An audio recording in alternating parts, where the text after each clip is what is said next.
নগাঁৱৰ সাংস্কৃতিক প্ৰকল্পত সদৌ অসম কনিষ্ঠ কৃষি বিষয়া সন্থাৰ ৪৮তম দ্বিবাৰ্ষিক অধিৱেশনৰ আয়োজন। তিনিদিনীয়া কাৰ্যসূচীৰ আয়োজন কৰা হৈছে দ্বিবাৰ্ষিক অধিৱেশনৰ। নগাঁও, কলিয়াবৰ, ৰহা আৰু হোজাই জিলাৰ আতিথ্যত উক্ত অনুষ্ঠানটি আয়োজন কৰা হয়। অনুষ্ঠানটিত কৃষি বিজ্ঞানীৰ জৰিয়তে কৃষকসকলক প্ৰশিক্ষণ প্ৰদান কৰা হৈছে। আনহাতে কৃষিৰ লগত যিসকল সংস্থা আছে উক্ত সংস্থাসমূহ কৃষি প্ৰদৰ্শনী দেখুৱাইছে। লগতে উক্ত অনুষ্ঠানটিত গণ্যমান্য ব্যক্তিসকল উপস্থিত থাকে।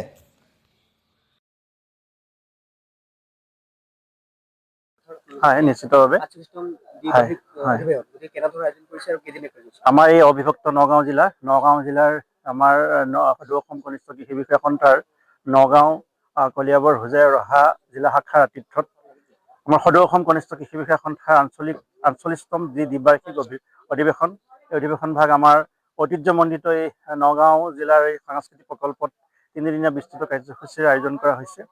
ইতিমধ্যে আজি দ্বিতীয় দিনৰ এই কাৰ্যসূচী চলি আছে আৰু যোৱাকালি আমাৰ প্ৰথম দিনৰ কাৰ্যসূচী আছিল। অহাকালিলৈ আমাৰ আৰু তৃতীয় দিনৰ কাৰ্যসূচী মুকলি সভা আছে।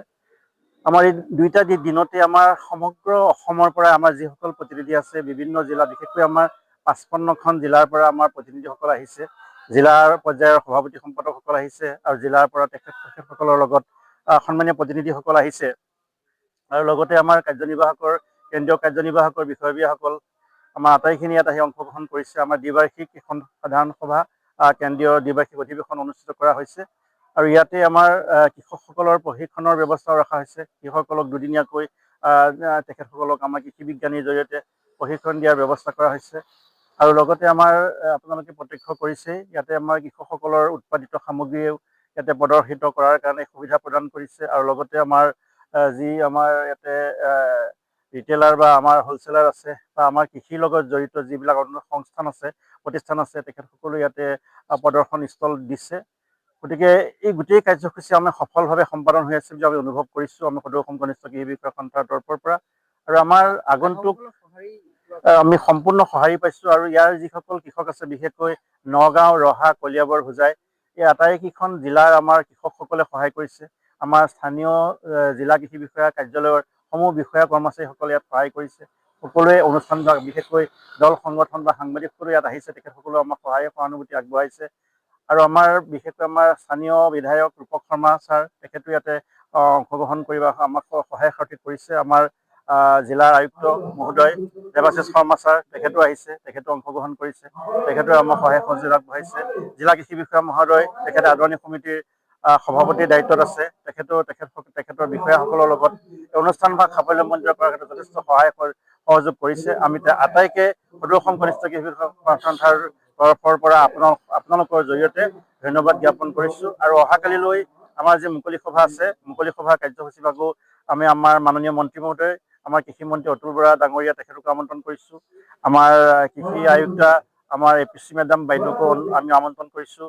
আমাৰ সঞ্চালক স্থানীয় বিধায়ক আছে, সঞ্চালক মহোদয়কো আমি আমন্ত্ৰণ কৰিছোঁ। গতিকে অহাকালিলৈ আমাৰ যি মুকলি সভা অনুষ্ঠিত হ'ব, বিশেষকৈ আমাৰ ইয়াৰ স্থানীয় যিবিলাক কৃষক আছে, তেখেতসকলে ইয়াত অংশগ্ৰহণ কৰিব মুকলি সভাত। গতিকে আমি আশা ৰাখিছোঁ, আমি আশাবাদী যে আমাৰ এই অহাকালিলৈ অনুষ্ঠানভাগো খুব সুন্দৰভাৱে ইয়াতে সমাপন কৰিবলৈ আমি সমৰ্থ হ'ম আৰু আপোনালোকক এই কথা আপোনালোকৰ জৰিয়তে আমি প্ৰচাৰ কৰিবলৈ বিচাৰিছোঁ যে আগন্তুক দুটা বৰ্ষৰ বাবে আমাৰ সদৌ অসম কনিষ্ঠ কৃষি বিষয়াৰ যি কেন্দ্ৰীয় কাৰ্যনিৰ্বাহকখনে ইয়াতে আজি প্ৰতিনিধি সভাই তেখেতসকলে আমাৰ যিবিলাক পদ আছে, সাংবিধানিক পদ আছে, এইবিলাক নিৰ্বাচন কৰিছে। গতিকে আমি আগন্তুক দিনত আমাৰ নিৰ্বাচিত যিখন আমাৰ সদৌ অসম কনিষ্ঠ কৃষি বিষয়া সন্থাৰ নতুন সমিতিখন গঠন কৰা হৈছে, সেই সমিতিখনে বিভিন্ন সময়ত আমাৰ এই প্ৰতিনিধি, আমাৰ যি সতীৰ্থসকল আছে, আমাৰ বিষয়া কৰ্মচাৰীসকল আছে, আটাই আমাৰ অভাৱ অভিযোগবোৰ ধাৰাবাহিকভাৱে যিদৰে আমি আগবঢ়াই নিবলৈ চেষ্টা কৰি আছোঁ আৰু লগতে আমাৰ মূল কাম হ'ল আমাৰ কৃষকসকলৰ জৰিয়তে আমি কৃষকসকলৰ কল্যাণৰ কাৰণে কাম কৰিবৰ কাৰণে আমি অহোপুৰুষাৰ্থ চেষ্টা কৰি আছোঁ। চৰকাৰে আগবঢ়োৱা বিভিন্ন আঁচনিবিলাক কৃষকসকলৰ মাজলৈ লৈ গৈ বা তেখেতসকলৰ আমি সেই আঁচনিবিলাক ৰূপায়ণ কৃষি সন্থাৰ সমূহ আমি বিষয়া কৰ্মচাৰীবিলাকে কাম কৰি আছোঁ। গতিকে মই নগাঁওবাসী সমূহ ৰাইজক ধন্যবাদ জ্ঞাপন কৰিছোঁ, জিলা কৃষি বিভাগৰ বিষয়া কৰ্মচাৰীসকলক ধন্যবাদ জ্ঞাপন কৰিছোঁ আৰু আমাৰ বিশেষকৈ কৃষক বন্ধু, জিলা প্ৰশাসন আটাইকে ধন্যবাদ জ্ঞাপন কৰিছোঁ। এই অনুষ্ঠান বিভাগ তিনিদিনীয়া বিস্তৃত কাৰ্যসূচীৰ আয়োজন কৰা এই অনুষ্ঠান সকলোৱে সহযোগিতাৰ মাধ্যমেৰে আমি আগুৱাই লৈ যাবলৈ সমৰ্থ হৈছোঁ। গতিকে আপোনালোক সাংবাদিকসকলকো আমি ধন্যবাদ জ্ঞাপন কৰিছোঁ। আপোনালোকৰ জৰিয়তেও আমাৰ এই অনুষ্ঠান ভাগ অসমৰ বিভিন্ন প্ৰান্তলৈ প্ৰচাৰ প্ৰসাৰিত হৈ আমাৰ যিসকল জ্যেষ্ঠ বা কনিষ্ঠ সতীৰ্থ আহিব পৰা নাই, যিসকল আছে বা আমাৰ যিসকল ইতিমধ্যে আমাৰ অৱসৰ গ্ৰহণ কৰিছে, আটাইবোৰ আমাৰ সন্থাৰ আমাৰ সতীৰ্থসকলেও এই বিষয়ে বা এই যিটো আমাৰ অনুষ্ঠান ভাগৰ যিটো বাৰ্তা তেখেতসকললৈ যাব। গতিকে আপোনালোককো ধন্যবাদ জ্ঞাপন কৰিছোঁ।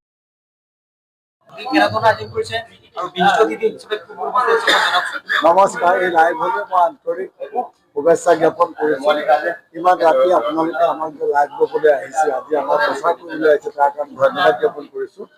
আমি সদৌ অসম কনিষ্ঠ কৃষি বিষয়া সন্থা 1948 চনৰ ফেব্ৰুৱাৰীতে প্ৰতিষ্ঠিত, প্ৰায় ৭৭ বছৰ অতিক্ৰম কৰি গ'ল।